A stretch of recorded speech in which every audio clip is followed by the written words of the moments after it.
Good morning, good morning, good morning, good morning. Happy Monday, fresh off your week at a conference. You feeling refreshed or Yes. tired?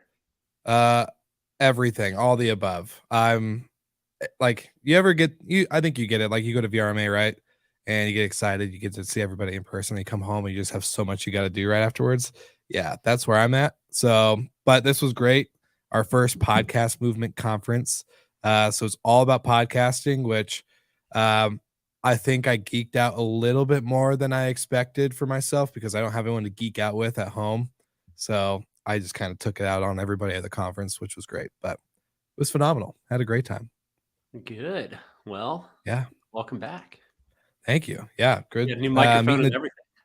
I know, new mic, had to do it. We're playing with all the best tools, toys, and softwares out there. So it was like getting to see some of our current like software partners that we use, and then all of our microphone partners. It was great. Got to meet the team in person. And when I say the team, shout out to Claire, who's head of production and content with Amplified.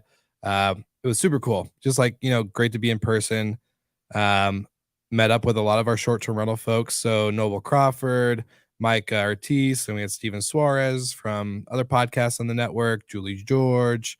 It was just, phenomenal time. So Nice.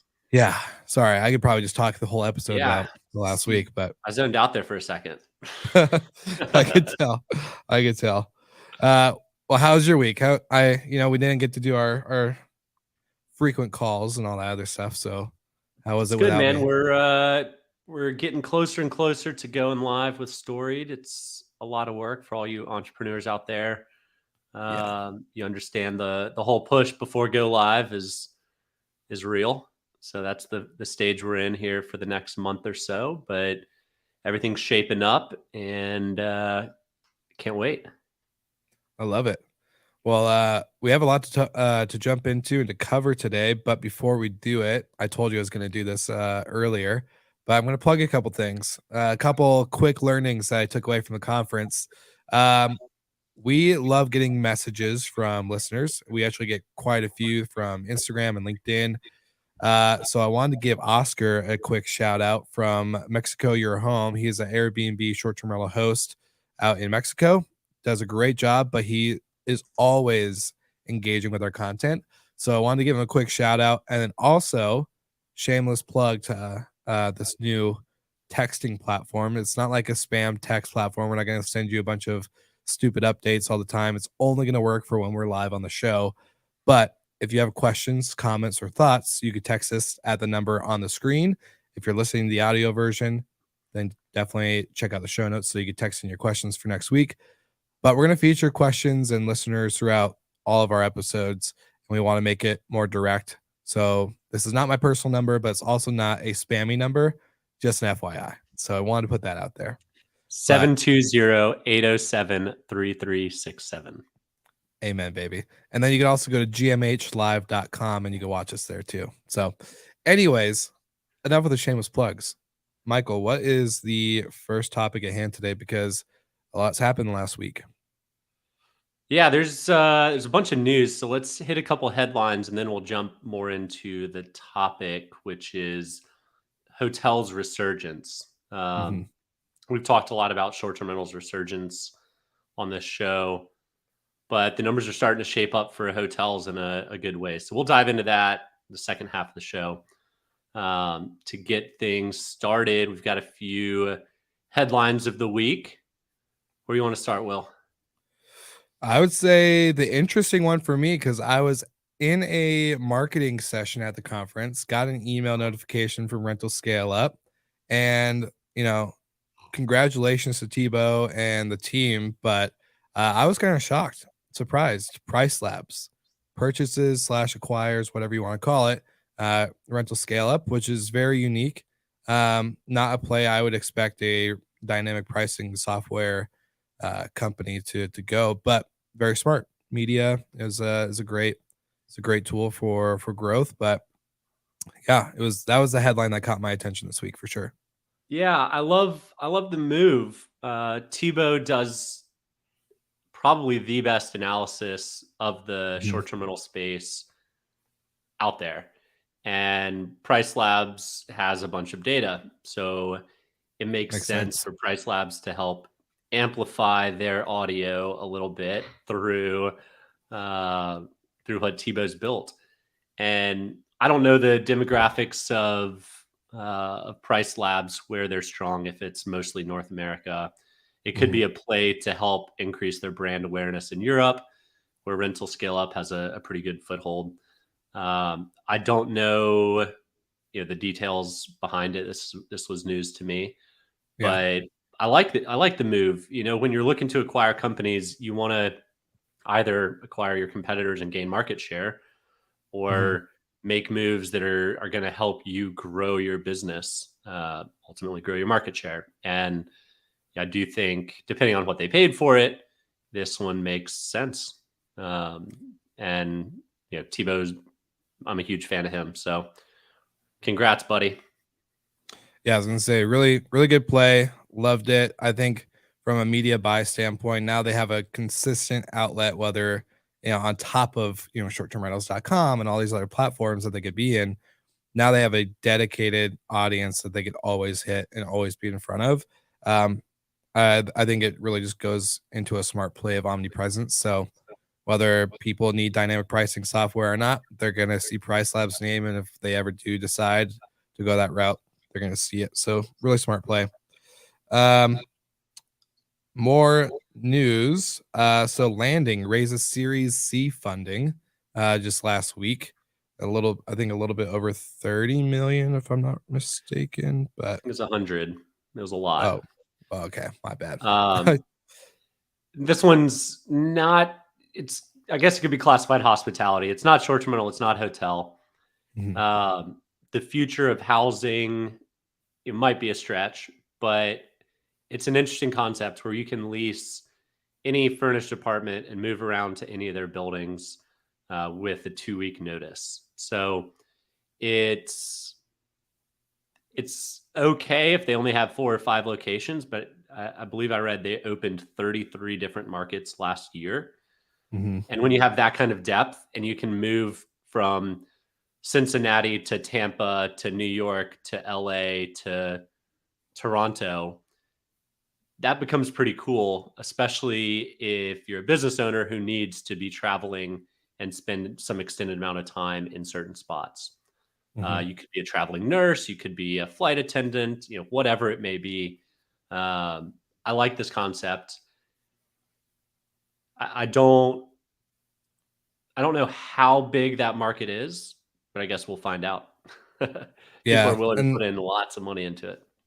yeah. So for correction on my side, it's 125 million Series C's funding, and like you just said, I don't know what the market is for this, but I have a feeling it's that I think a lot of that capital is probably going to go into helping create that market. I think there is a market, but there's no real provider, right? Like everyone's just kind of doing Airbnb or getting on Everyone knows Verbo that or name brand, yeah, and they have to get to that point.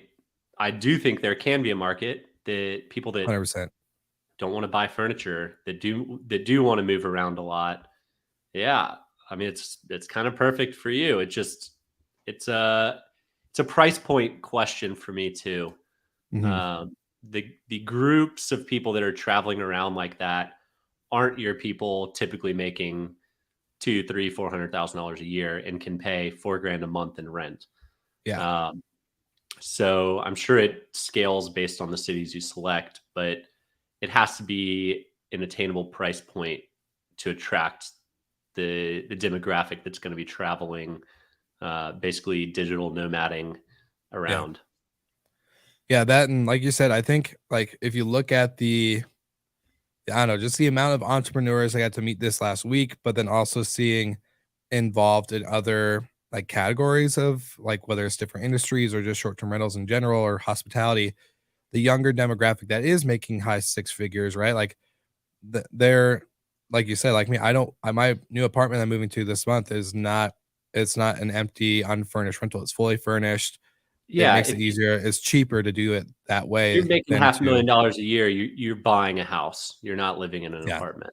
100%. Like, 100%. and maybe you can afford to have a subscription if that's what Landing is doing, Mm, and be able to stay in their places for extended periods of time. But you're more than likely owning a house, not, you know, moving around without furniture from for sure. city to city. So Yeah. interesting concept. I think it's a trend that has to catch on. Mhm. Um, but I do think the addressable market, if the price point's right, is going to be pretty interesting. 100%. Another cool topic that we covered in our group chat with Brandy. So shout out to Brandy. She'll be on again next week for anyone who's watching live and listening to the replay here. Um, Brandy, yeah, coming back first Monday of every month. But we were talking about the change in leadership with Vicasa. So I think there's a couple really good points that was kind of made throughout this group chat. I think it's kind of interesting, right? Like they're getting traction in certain areas and then they replace the leadership. And now is it like one step forward, two steps back type of deal? Um, so I also like personally, I will say this on live recording. I don't know who this guy is. I actually never heard of him before. So you may have a really intense, good background that fits what Vicasa wants to do. But for me, it was just a new name and sounds, interesting that they're shifting leadership right at this time. So, Well, I um, mean, I think Matt's been around for 2 years. I never met him, so I can't, say anything personally about him. yeah, Um, from the article, he's going back into retirement. I guess you take a billion-dollar company public and you get to retire for a second time. yeah. A life that I'm sure I will never understand or attain. But congrats on your retirement, Matt. Uh, the life cycle of or lifespan of a CEO in a publicly traded company is not very long, typically, unless you're one of the founders. Mm, And so seeing a change is not surprising. Seeing record numbers in, you know, a quarter where travel is booming, anybody could do that. mhm. You don't have to be a rocket scientist at the controls to manufacture travel in 2022 to sunny places. Yeah, Um, but I think it's on the new CEO to figure out how to make Vacasa profitable because they haven't had any profitable months ever, to my knowledge. mm, Um, but yeah, I think change can be a really good thing. I don't see it as a bad sign, that things are a mess or anything. But who knows? I'm not behind the veil, so they could be. yeah, yeah. Very much so. Just interesting for me to, yeah. If they're doing, yeah, you're right. I'll just agree to everything you just said. So Move on. moving on. Yeah. Okay. And so another company. So I find it interesting. A couple weeks ago, we were all like, "Oh man, funding is slowing down in the space," and now we're seeing all these funding um, announcements. Skipper raises 5.8 million from Derive Ventures. So again, another chunk of change coming into the industry again, which is always refreshing. Which I know we've kind of made comments on the like economy side. It's I yeah, I'll let you go. I can hear Yes. your thinking. Well, I'm actually pulling up a chart that I shared with my co-founders on the dry powder that's sitting in venture capital funds right now. Mm, And I wish I'd shared this with you before so we could show it. But yeah, the yeah. amount of dry powder that VC firms have had in general, the rolling average over the past 20 years is about $100 million, or sorry, Mm, $100 billion in cash ready to be deployed. Right now, there is $500 billion, a half a trillion dollars sitting in venture capital's bank accounts waiting to be deployed.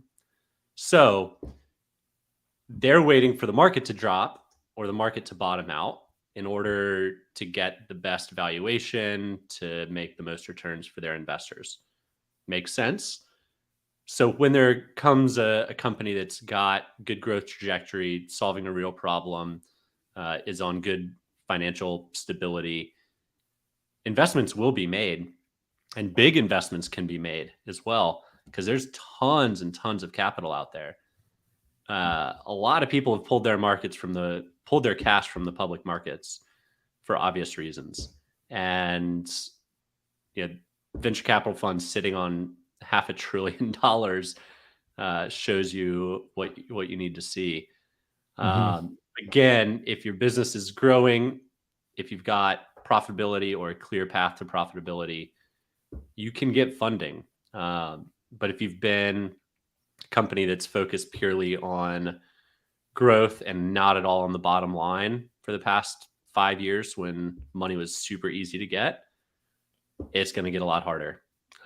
These VC shops are value shopping, and they will deploy capital. There's plenty of it. It's just you got to look good. No more lipstick on a pig. Well, you got to be, or you can be the previous founder of WeWork and get 350 million for an idea. Sounds like. So yeah, it's. I get it. People are upset about that one, but he did build $1 billion business, and there's only so many founders that have ever built $1 billion business. So yes, it skyrocketed, valuations got out of hand, and it tanked again.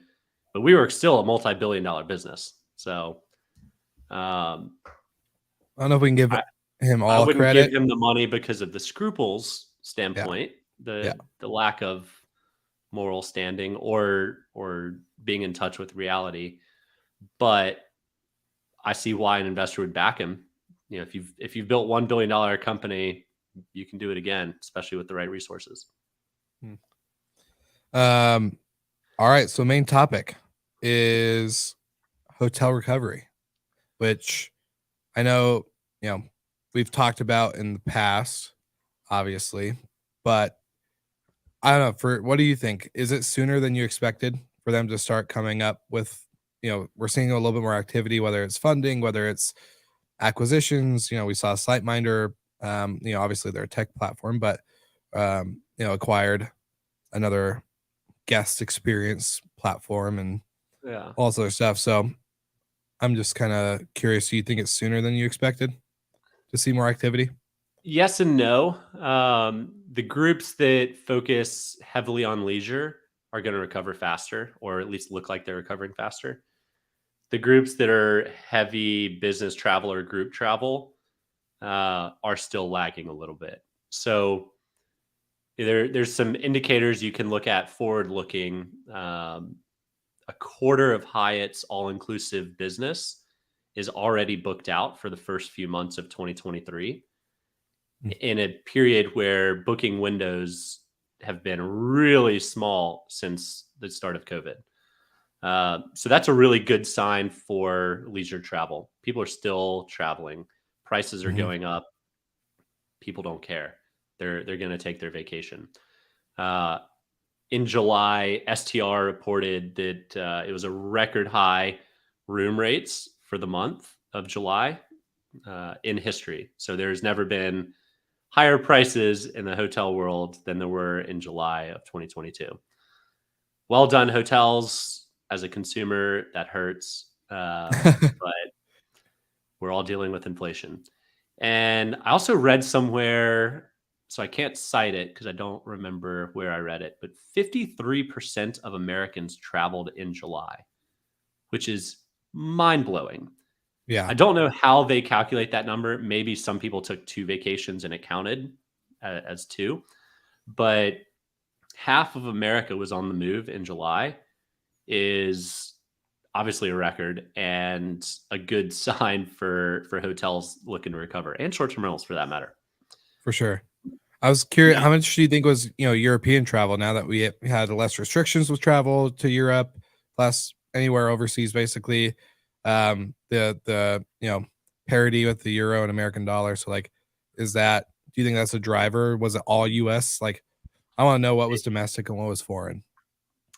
I can speculate that American travel to Europe still isn't to 2019 levels, but the international travel is recovering faster because of the rate parity between the dollar and the euro and the pound.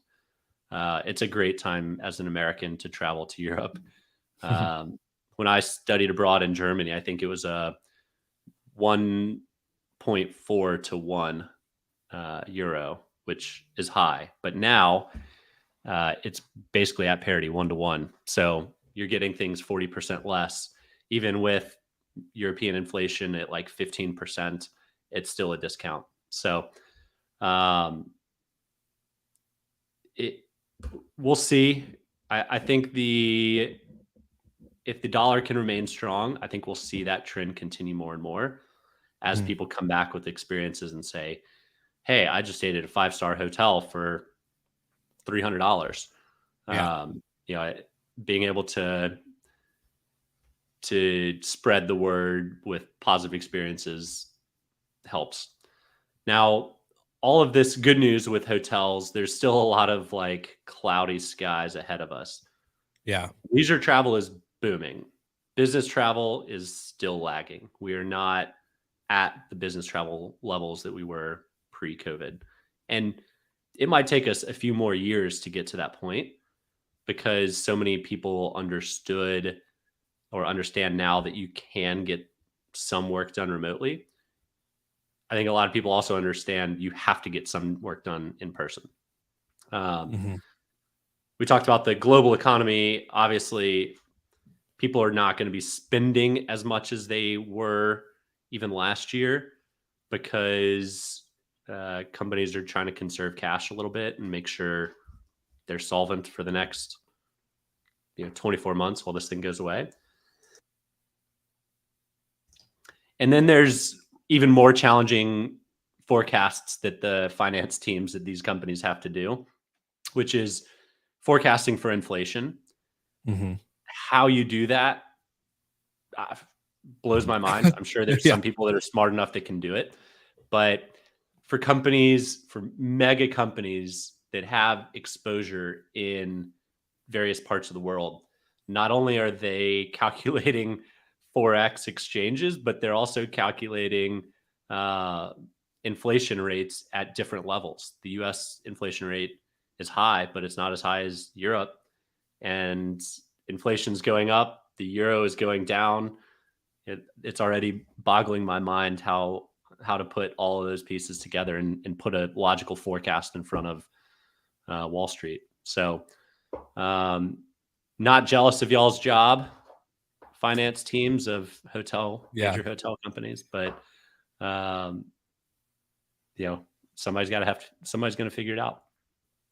100%. And again, for me as a previous hotel operator, I'm curious to know, and I wish like there was a data report. So maybe we'll hit up Jamie from AirDNA and see if they can pull something together, which I doubt they could on the guest experience side. But I would love to know with this, like with the increase in rate, with the increase in travel, with all this stuff, plus a little bit of gloom just hanging over the side, what is the guest satisfaction rate or level at for this type of travel? Because if the rates are this high and people are booking it, I get it. There's part of that mindset that really just shifts and people are like, look, I don't care.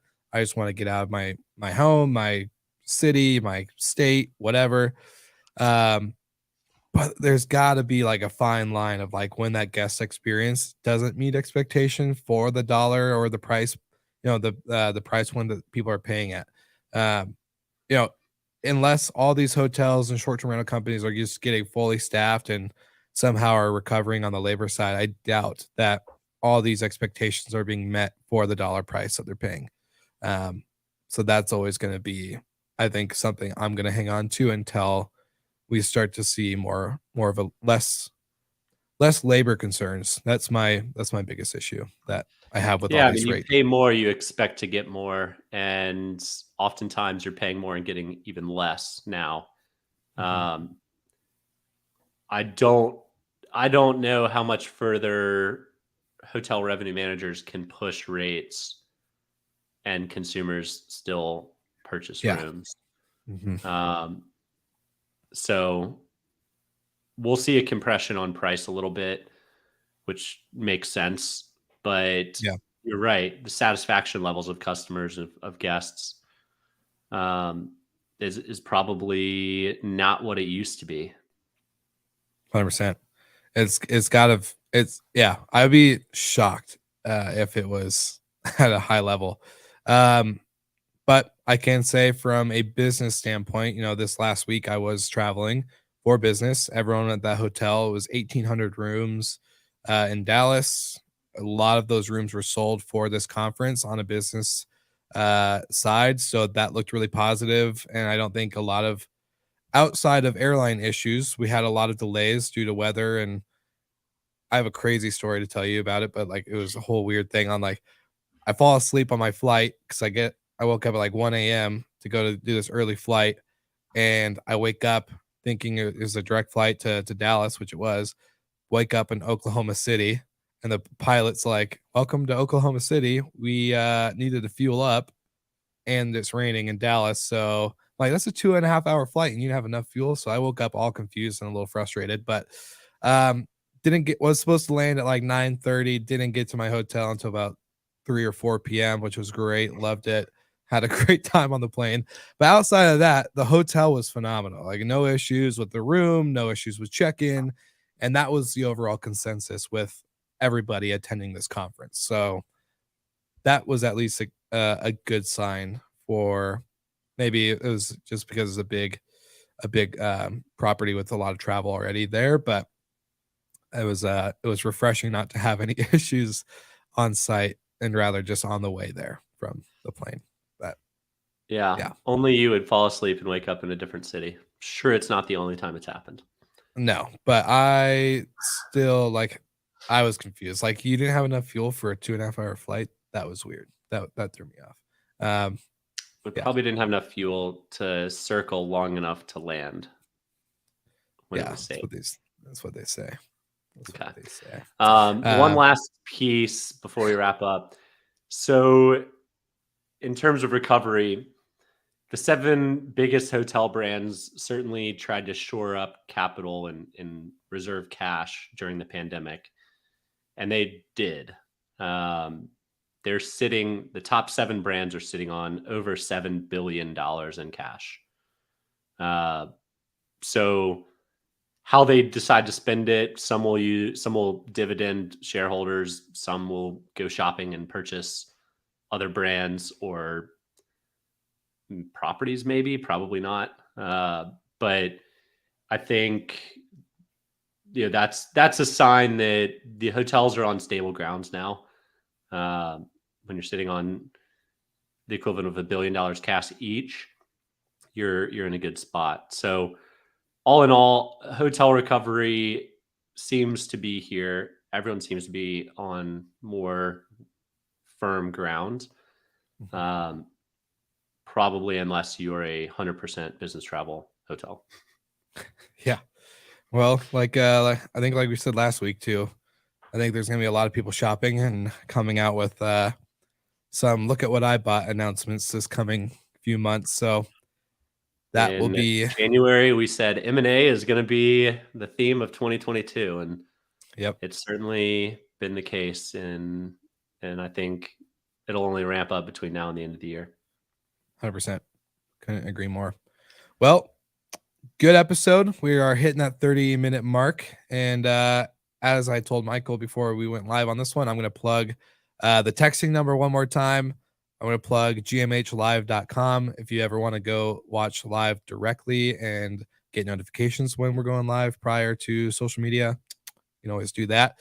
But shout out again to our amazing listeners that engage with us off the recording, off the podcast side.